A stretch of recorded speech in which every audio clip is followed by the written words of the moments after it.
जय गुरुदेव। और दोस्तों, मेरे चैनल सिद्ध सावर मंत्र में आपका एक बार फिर से हार्दिक स्वागत है।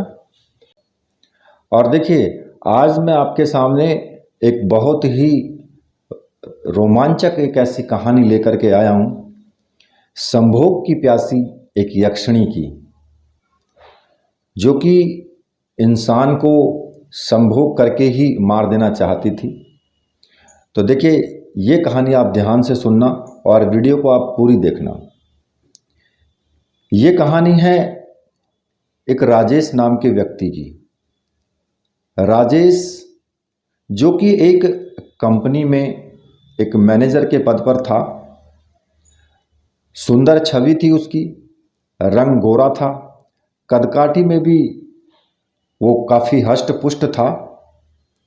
उसकी छवि जो थी ना, वो इतनी सुंदर थी कि देखने वालों की निगाहें कुछ देर के लिए उसके चेहरे पर ठहर जाती थी। वह रोज जो है अपने ऑफिस जाते और शाम को कभी कभी अपने दोस्तों के साथ समय बिताया करते थे। अभी तक वो अविवाहित थे, उनका विवाह नहीं हुआ था। उनके जीवन में किसी भी प्रकार की किसी भी स्त्री का कोई आगमन नहीं था। जैसे कि आजकल होता है कि भाई लव पॉइंट हो किसी का, या किसी से प्रेम करते हो, या कोई स्त्री उनके जीवन में आई हो, ऐसा कुछ नहीं था। वो बहुत ही शांत प्रकृति के इस टाइप का व्यक्ति थे। तो एक दिन अपना काम करके वो जो है वापस अपने घर जा रहे थे। रास्ते में एक बहुत पुराना पेड़ बीच में पड़ता था। रास्ते में जाते हुए उसकी शाखाएं जो थी वो तो जर्जर हो चुकी थी, पर फिर भी वो हरा भरा था। अब गर्मी के कारण थकान भी हो रही थी राजेश को। तो कुछ देर के लिए राजेश उस पेड़ की छाया में आराम से बैठ गया। अब कुछ देर में ही जैसे उसे ठंडी ठंडी हवा लगी, तो हवा लगने के कारण उसकी आंख लग गई वहां पर। तो उसने क्या देखा, उसको एक स्वप्न आया, और स्वप्न में उसने एक स्त्री जो थी वो उसको दिखाई दी, जिसका रूप बहुत ही मोहिनी रूप था। उसका बड़ी बड़ी आंखें थी, तन ऐसा था जैसे कोई अप्सरा हो। उसके शरीर से भीनी भीनी बहुत ही मधुर, बहुत अच्छी सुगंध सी आ रही थी, जिसकी ओर राजन सहसा ही खिंचा चला जा रहा था उसकी तरफ। ठीक है, तो ऐसा लगा कि सिर्फ उसके ही लिए ही आई हो, उसको खुद ऐसा लगा। यहां पर जो राजेश था वो एक तरीके से एक भंवर में फंसता जा रहा था। कुछ देर के बाद राजेश का जो दोस्त था नितेश, उसने उसे पुकारा, राजेश क्या घर नहीं चलना, आज यहीं सोने का इरादा है। तो एकाएक राजेश की नींद टूट गई और वो एकदम से जल्दी से उठा। बोला, अरे कहाँ गई वो स्त्री? नितेश बोला, कौन स्त्री? शायद तुम कोई स्वप्न देख रहे थे। अब तुम ऐसा करो, तुम्हें विवाह कर लेना चाहिए। और वो जोर जोर से खिलखिला के हंस पड़ा। राजेश ने कहा कि हाँ, शायद मैं सपने में ही देख रहा था, पर कैसी भीनी भीनी सुगंध थी उसकी काया में, मुझे अभी भी उस सुगंध का एहसास हो रहा है। अब दोनों वहां से अपने घर की ओर चल दिए। दूसरे दिन अमावस्या का दिन था। रात्रि में दोनों अपना काम निपटा करके अपने अपने घर की ओर चल दिए, वहां से अपने ऑफिस से। तब राजेश को उस पेड़ के नीचे वो स्त्री दिखाई दी जो उसे स्वप्न में मिली थी।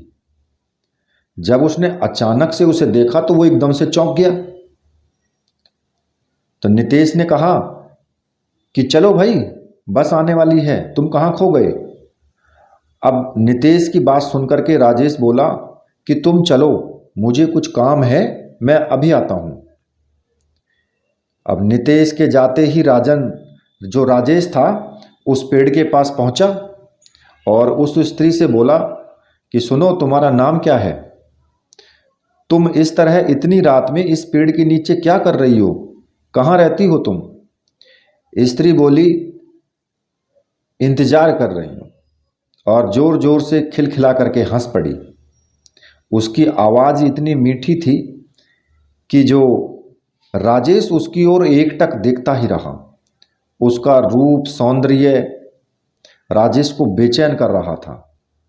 इतने में ही उस स्त्री ने राजेश का हाथ पकड़कर अपनी ओर खींचा और अपने पास बिठा लिया। राजेश जैसे कि उसके हाथों की कठपुतली बन गया था।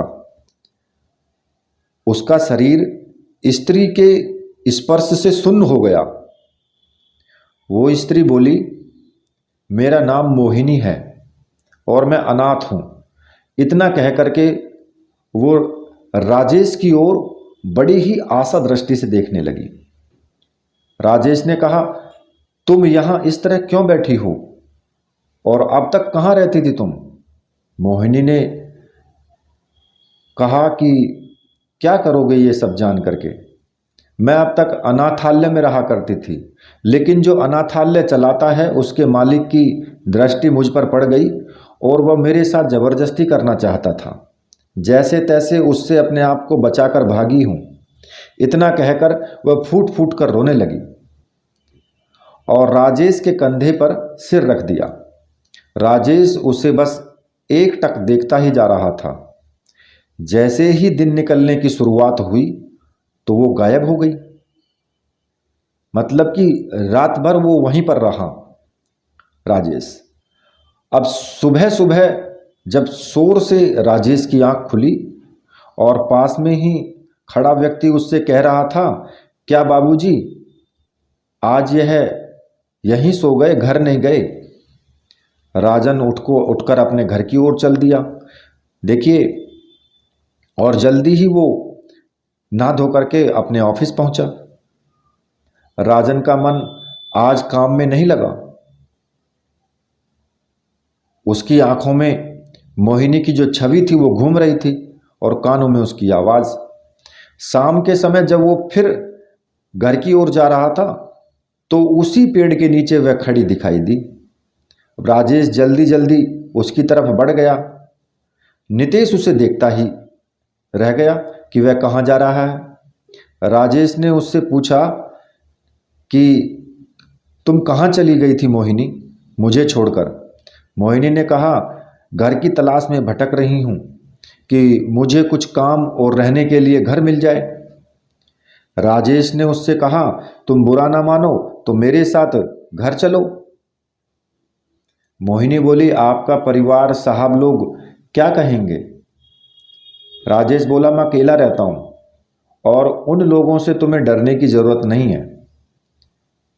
तब मोहिनी ने कहा, ठीक है, मैं आपके साथ चलने के लिए तैयार हूँ, लेकिन एक शर्त है, आप कभी किसी को नहीं बताएंगे कि मैं आपके साथ रहती हूँ, ना ही मुझे किसी से मिलवाने लाएंगे, बस तभी मैं आपके साथ रहूँगी। राजेश ने स्वीकार कर लिया। मोहिनी राजेश के साथ चल दी। राजेश मोहिनी का साथ पाकर बहुत खुश था। घर जाकर मोहिनी ने सारा काम संभाल लिया। राजेश के लिए स्वादिष्ट भोजन तैयार करना, घर की साफ सफाई, और जब रात होती तब मोहिनी बड़ी ही सुंदर दिखाई देती। राजेश जब ऑफिस से घर आया तो मोहिनी सज धज कर उसका इंतजार कर रही थी।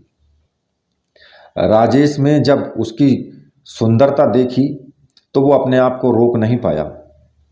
उससे हाथ मोहिनी को छूने के लिए बेचैन हो रहे थे। राजेश मोहिनी के पास आया और बोला कि वह उसके साथ प्रेम करना चाहता है। मोहिनी ने स्वीकार करते हुए कहा, मैं तो कब से तैयार हूँ, आप ही करीब नहीं आते। राजेश को वही भीनी भीनी सुगंध आने लगी और राजेश मोहिनी के साथ काम वासना में चरम सुख का आनंद लेने लगा।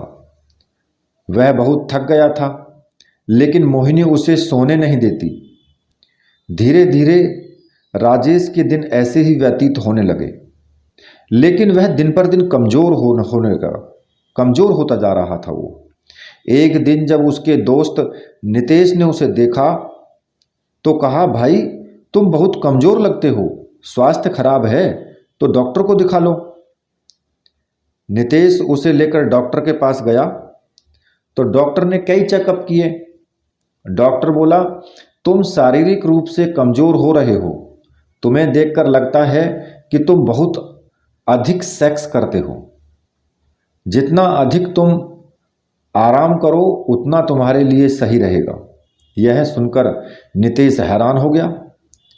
क्या कहा डॉक्टर साहब? सेक्स? पर इसकी तो शादी नहीं हुई और ना ही ये किसी के साथ और किसी के पास आज तक ऐसे गया है। आपको कोई गलतफहमी हो गई है। ये बिल्कुल भी ऐसा व्यक्ति नहीं है कि जो इस तरह इधर उधर ये सेक्स करता हुआ फिरे और इतना ज़्यादा सेक्स करे कि इसकी तबीयत इतनी ज़्यादा खराब हो जाए। अब नितेश जो था वो राजेश की बात सुन करके और वो बहुत ज़्यादा हैरान हो गया। उसने राजेश से पूछा कि राजेश, क्या ऐसी कोई बात है जो उसे पता नहीं है? नितेश बोला, राजेश मेरे दोस्त, मैं तुम्हें बहुत अच्छे से जानता हूं। तुम मुझसे क्या छुपा रहे हो? राजेश बोला, दोस्त ऐसी कोई बात नहीं है, होगी तो मैं तुम्हें जरूर बताऊंगा। नितेश ने कहा, चलो मैं तुम्हें घर छोड़ दूं। राजेश को मोहिनी का ख्याल आया तो राजेश ने उससे कहा कि नहीं नहीं, मैं खुद चला जाऊंगा। इससे पहले राजेश ने कभी भी नितेश को घर आने से नहीं रोका था। नितेश को कुछ अजीब सा लगा, पर वह राजेश से उसने कहा कि अच्छा, अपना ख्याल रखना और जो भी ज़रूरत पड़े तो मुझे बता देना, मैं अब चलता हूँ।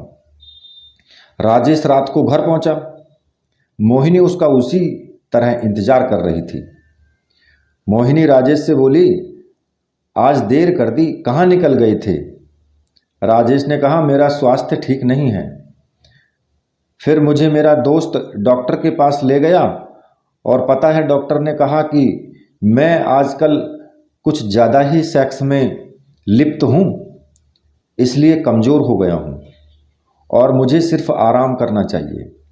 मोहिनी यह सुनकर खिलखिलाकर हंस पड़ी और बोली, तुम्हें कुछ नहीं हुआ है।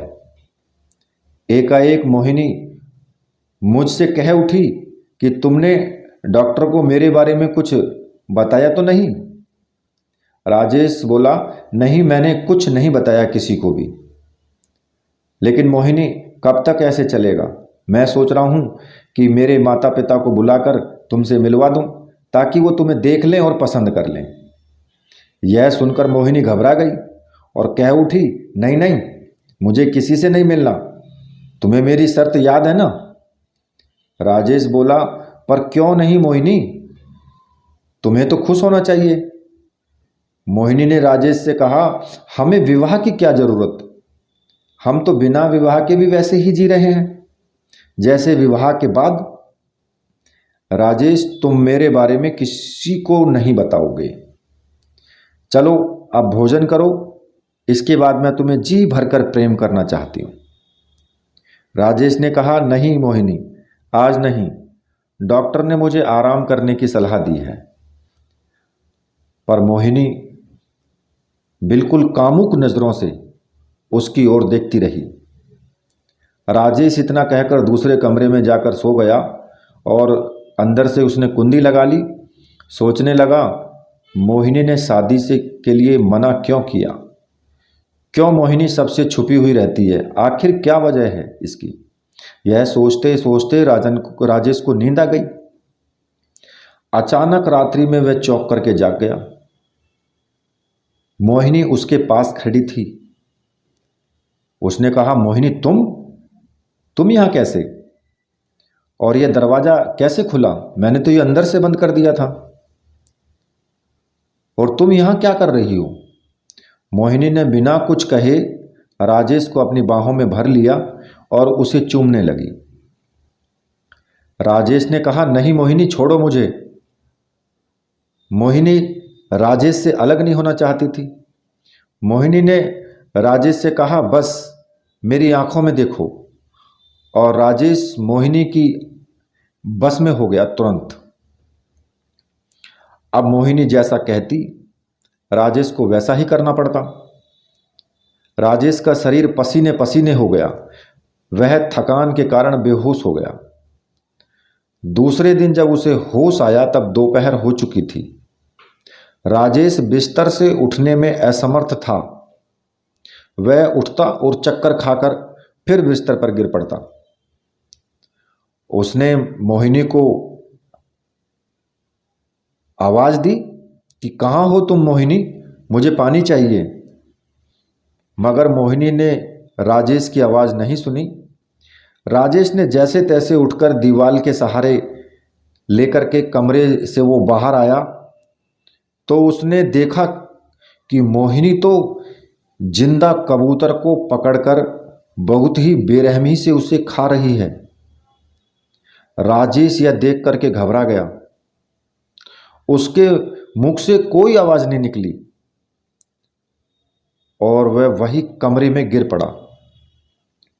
उधर नितेश ने जब यह देखा कि राजेश ऑफिस नहीं आया है तो उसने सोचा कि राजेश की तबीयत अधिक खराब तो नहीं हो गई। ऑफिस खत्म होते ही वो राजेश के घर की तरफ चल दिया। नितेश ने घर पहुंचकर आवाज लगाई, राजेश राजेश कहाँ हो तुम, दरवाजा खोलो। पर अंदर से कोई आवाज नहीं आई।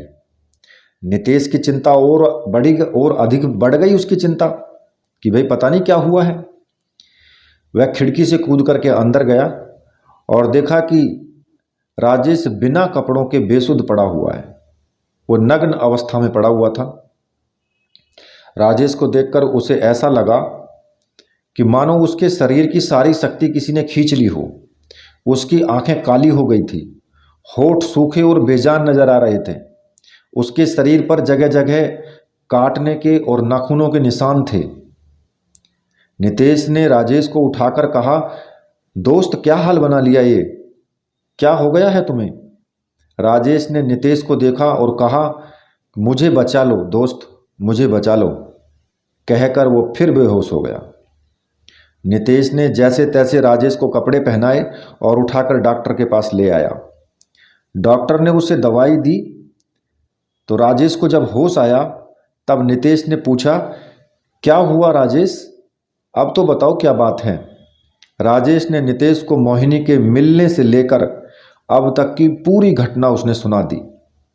नितेश राजेश की बातों पर विश्वास नहीं कर पा रहा था, लेकिन राजेश की हालत देखकर अनदेखा भी नहीं कर सकता था। राजेश के कुछ ठीक होने पर नितेश उसे अपने घर लेकर के चला गया, अस्पताल से अपने घर ले गया। रात होने पर नितेश ने राजन को दवा दे दी और उसके साथ ही राजन का बिस्तर भी डाल दिया।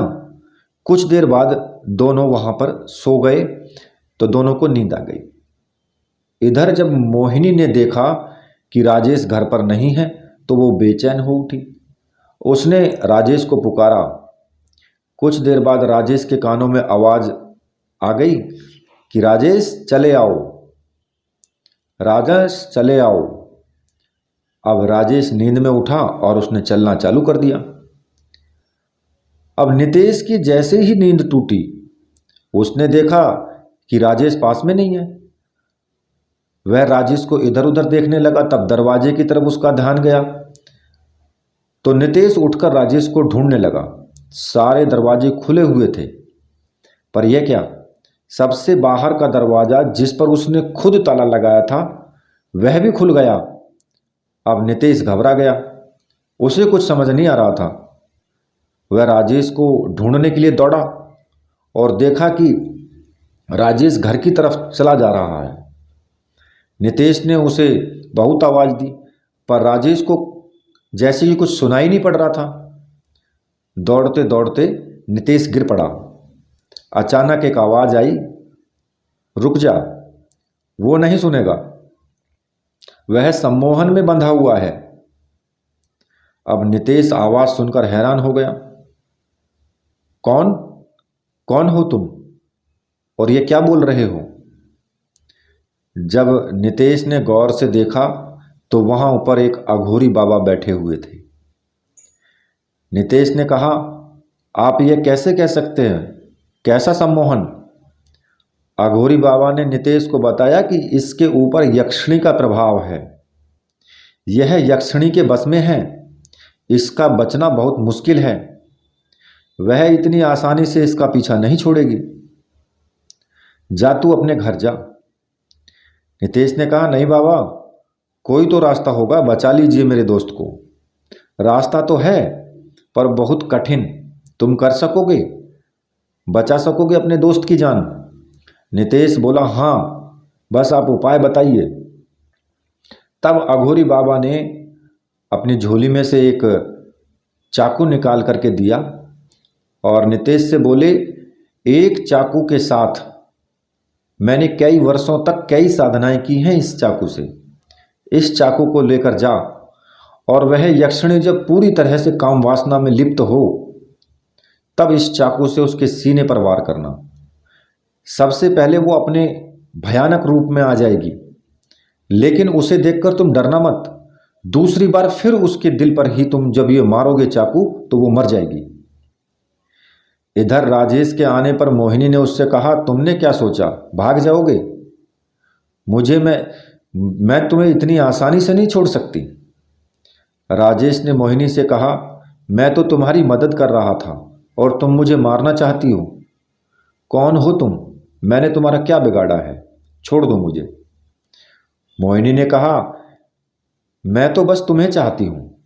बस आज रात के बाद तुम आज़ाद हो, चलो मेरे साथ। आज रात में ऐसा क्या है मोहिनी? मोहिनी ने हंसकर जवाब दिया, अमावस्या की रात है आज ही हम मिले थे। आज तुम मुझे पूर्ण संतुष्ट करो, मैं तुम्हें मुक्त कर दूंगी। आज मोहिनी राजेश के साथ अपनी काम वासनाओं को पूरा करने के लिए उसकी बलि देना चाहती थी।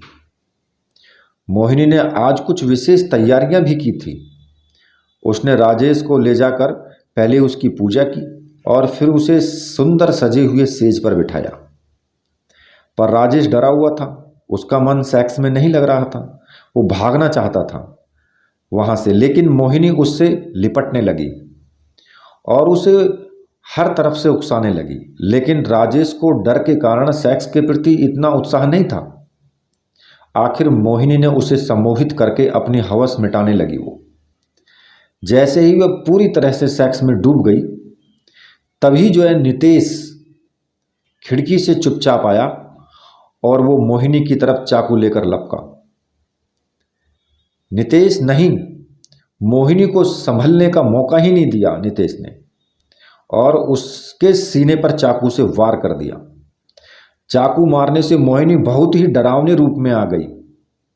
उसका रूप देखकर राजन को भी होश आ गया। दोनों डर के कारण थर थर कांपने लगे। इतने में मोहिनी वहां से गायब हो गई। राजेश ने अपने शरीर पर चादर लपेटा और दोनों वहां से भागे। रास्ते में वही अघोरी बाबा फिर से दोनों को मिले। अघोरी ने पूछा, अंत कर दिया उसका? नितेश ने बताया, बाबा एक वार तो करते ही वो अपने भयानक रूप में आ गई, लेकिन हम फिर डर गए और उस पर जो दूसरा वार नहीं कर पाए। अघोरी ने कहा, क्या तुमने ये अच्छा नहीं किया? तुम्हारा दोस्त तो बच गया, लेकिन उसका अंत नहीं हुआ। वह सिर्फ घायल हुई है और फिर निकलेगी अपने शिकार की तलाश में। राजेश ने अपने घर पहुंचकर निर्णय किया कि अब वो इस शहर में नहीं रुकेगा। अब वो अपने माँ बाप के पास वापस चला जाएगा। राजेश नितेश को अपनी जान बचाने के लिए बहुत बहुत धन्यवाद दिया और चल पड़ा अपने घर की तरफ दूसरे सफ़र पर। तो देखिए, ये जो कहानी है, ये कहानी एक सत्य घटना है। ये सत्य है और कभी कभी ऐसा होता है कि इस प्रकार की यक्षिणियाँ इस प्रकार की कार्य कर देती हैं। तो देखिए, आपने पूरी कहानी सुनी, किस प्रकार से एक संभोग की प्यासी यक्षिणी ने अपना किस प्रकार से एक चक्र चलाया। क्या हो सकता है कि अगर इस प्रकार से कोई आपके सामने अगर कभी आता है या कभी इस तरह की परिस्थिति उत्पन्न होती है। तो इसी के साथ मैं वीडियो को यहीं पर समाप्त करता हूं। तो मेरे साथ बोलिए, बोलिए वीर बजरंगबली हनुमान जी महाराज की जय। बोलिए मेरे परमहंस गुरुदेव की जय।